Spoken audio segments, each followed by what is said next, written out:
et bienvenue dans ma petite cuisine. Aujourd'hui, je vous présente un kimchi. Alors comme vous le savez, je suis fan de kimchi. Aujourd'hui, je vais vous présenter Kakduki qui est un kimchi de radis. C'est le deuxième kimchi en importance, je pense, en Corée après le shunapa. On le retrouve d'ailleurs toute l'année dans les épiceries si on veut en consommer.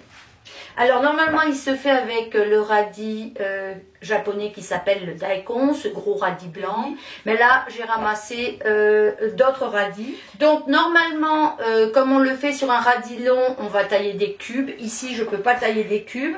Donc ce que je vais aller faire pour ma part, c'est aller faire des tranches à peu près toutes de la même taille et le couper en deux. Sauce de base à kimchi. Donc si vous ne savez pas la faire, je vous conseille de regarder la capsule numéro 1 kimchi de bok choy. Donc cette sauce est un mélange fait à partir d'une sorte de roux, c'est-à-dire que je prends une tasse d'eau, de la farine de riz, je fais un roux, c'est-à-dire que je fais bouillir mon eau, dès qu'il y a des bulles, je jette mes 3 cuillères à soupe de farine, je remue et j'obtiens une sorte de colle. Et à l'intérieur de ce mélange, je vais aller mettre mon gingembre, mon ail, mes petits oignons ou un demi-oignon et je vais aller mettre le gochugaru qui est l'épice du kimchi.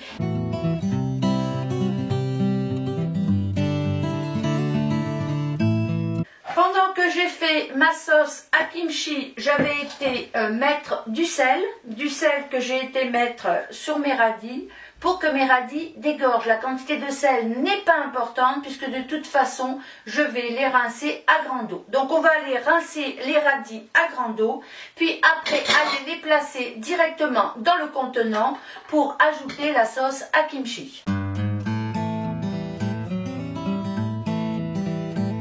Je vais maintenant aller ajouter mes radis qui ont été rincés et je vais aller ajouter ma sauce à kimchi.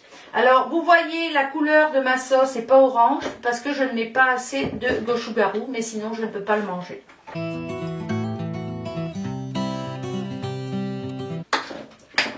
Alors à cette étape là on peut goûter.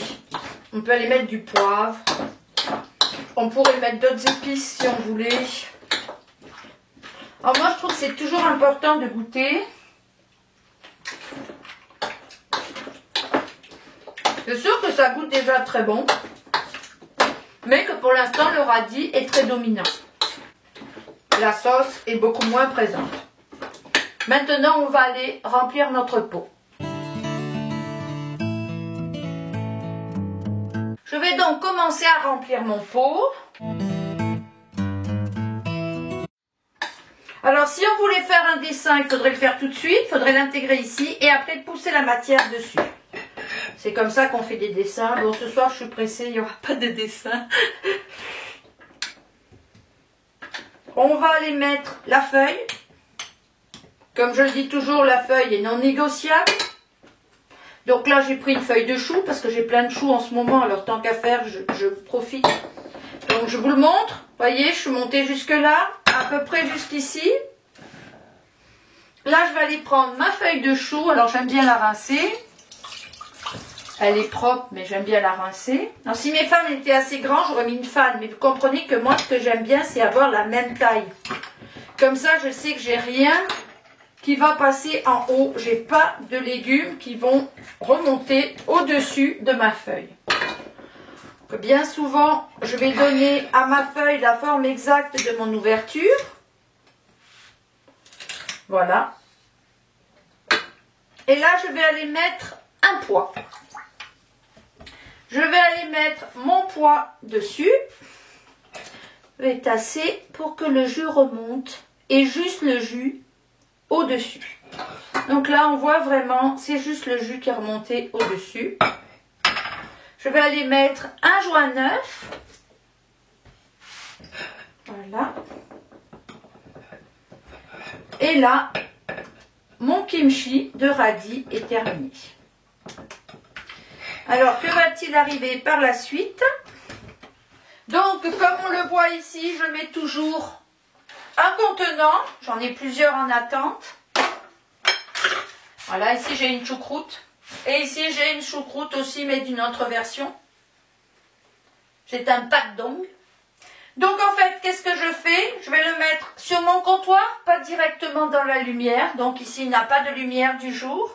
Et je vais le laisser de 3 à 5 jours. Ça dépend de la température. C'est sûr que quand il fait très chaud en été, ça va très vite, ça fermente très vite. Dans cette période de l'année, je dirais 4-5 jours, j'entends le chant de la fermentation. Quand le chant de la fermentation est terminé, je vais aller le descendre dans mon sous-sol à une température beaucoup plus fraîche, puisque mon sous-sol en ce moment est à 15, mais ça pourrait être 18. Et là, je vais aller le consommer quand j'aurai envie de le consommer. Alors, on peut le consommer comme ça directement. On peut le consommer dans 3 ou 4 jours, ce que font souvent les Coréens, c'est-à-dire c'est un kimchi qu'ils vont manger rapidement, parce qu'ils le trouvent intéressant, parce qu'il est encore ferme, parce qu'il a des goûts différents.